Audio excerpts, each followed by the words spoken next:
इस वक्त की बड़ी खबर निकल कर आ रही है यूपी से, जहां यूपी में भीषण कोहरा के चलते 14 गाड़ी आपस में टकराई, जिसमें 5 की मौत, बरेली में 12 वाहन भिड़ गए। इस मसले पर बातचीत करने के लिए हमारे संपादक अशोक मिश्रा जी हमारे साथ जुड़ चुके हैं, जो पूरी जानकारी देंगे कि आखिरकार कितनी गाड़ी कहां पर टकराई है। तो अशोक मिश्रा जी, जो ये यूपी में भीषण कोहरा हो रहा है, इसको लेकर के कितनी गाड़ी आपस में टकराई और अभी वहाँ की स्थिति कैसी है? वो शुरू हो चुका है और इसकी वजह से 14 वाहन आपस में टकरा गए हैं। मैं आपको अपने दर्शकों को बता दूं, अलीगढ़ में चलते ट्रक और डबल डेकर के बस में भिड़ंत हुई है, जिसमें हादसे में 5 लोगों की मौत हो गई और 15 लोग घायल हुए हैं, जिन्हें प्राइवेट अस्पताल में भर्ती करवाया गया है। वहीं दूसरी तरफ हादसा यमुना एक्सप्रेसवे पर बुधवार देर रात 1 बजे हुआ। बस दिल्ली से आजमगढ़ जा रही थी। आगे चल रहे ट्रक को ओवरटेक करने के दौरान बस ट्रक से टकरा गई। टक्कर इतनी जोरदार थी कि कंडक्टर साइड में बस पूरी तरह से क्षतिग्रस्त हो गई है। आगे की सीट पर बैठी सवारियां कांच तोड़ते हुए बाहर निकल गई हैं। मैं आपको बता दूं कि इधर कोहरे के चलते बरेली के भोजीपुरा थाना क्षेत्र में सुबह 8 बजे एक के बाद एक 12 वाहन टकरा गए। हादसे में 14 लोग घायल हुए हैं।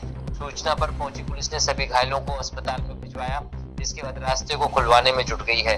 सबसे पहले कार को एक वाहन ने पीछे से टक्कर मार दी। इसके बाद पीछे से आ रहे वाहन आपस में टकराते चले गए।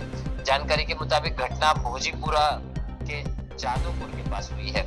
इधर हापुड़ प्रदेश सबसे मैं आपको बताऊं अपने दर्शकों को भी तापसी की हापुड़ प्रदेश का सबसे प्रदूषित शहर रहा।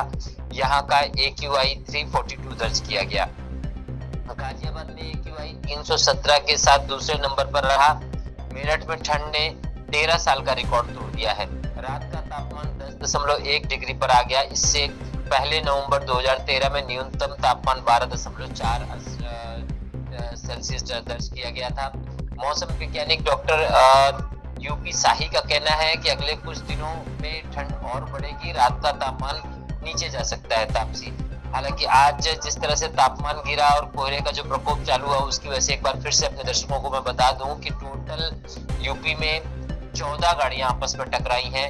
अलीगढ़ में डबल डेकर बस ट्रक से टकरा गई, जिसमें 5 लोगों की मौत हुई और बरेली में 12 वाहन भिड़े, जिसमें लगभग 14 लोग घायल हैं, जिनको अस्पताल पहुंचाया गया है इलाज के लिए। तापसी जी, अशोक मिश्रा जी, मेरा पहला सवाल ये होगा कि जिस तरीके से कोहरा हो रहा है, कोहरा को देख करके इतने हादसे हो रहे हैं, इतने एक्सीडेंट्स हो रहे हैं, तो उसको लेकर के सरकार ने क्या क्या ऐसे कदम उठाए हैं जो कि जिसकी वजह से एक्सीडेंट कम हो? तापसी, आपका सवाल बहुत अच्छा है। मैं आपको स्पष्ट रूप से बताऊं कि जितने भी नेशनल एक्सप्रेसवे हैं और हाईवेज हैं, जो लॉन्ग रूट के रोड्स है, सड़क है, उन सभी पे इंडिकेटर्स लगे हुए हैं और कोहरे के समय में गाड़ियों की स्पीड को प्रतिबंधित करने के लिए भी निर्देशित किया जाता है और कहा जाता है। लेकिन लोग जो है वो ओवर स्पीड के चक्कर या ओवरटेकिंग के चक्कर में ये घटनाएं घटती हैं। अधिकांशतः ये देखने को मिला है। जैसे कि अलीगढ़ की हम बात करें तो जो डबल डेकर बस और ट्रक में टक्कर हुई, वो ओवरटेकिंग के चक्कर में हुई।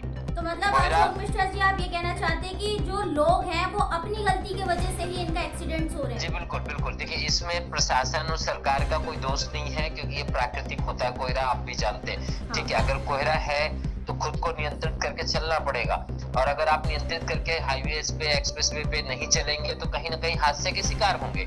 और यही होता है अक्सर। होता क्या है कि कोहरा है, विजिबिलिटीज कम हो जाती है। विजिबिलिटी कम होने की वजह से जब आप ओवर स्पीड में चलते हैं, क्योंकि विजिबिलिटी कम है, तो आपको अपनी गाड़ी की लिमिट हार्डली 30 to 40 के अंदर रखना चाहिए।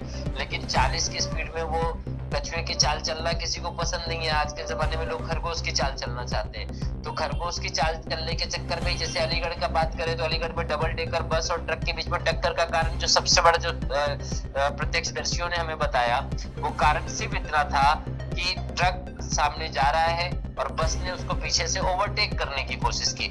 जब फॉग है, कोहरा है, गाड़ी अनियंत्रित हो सकती है। आपको पता है कि विजिबिलिटीज कम है, सामने 50 मीटर पे भी आपको कुछ दिख नहीं रहा है, तो ओवरटेक करना जरूरी नहीं था।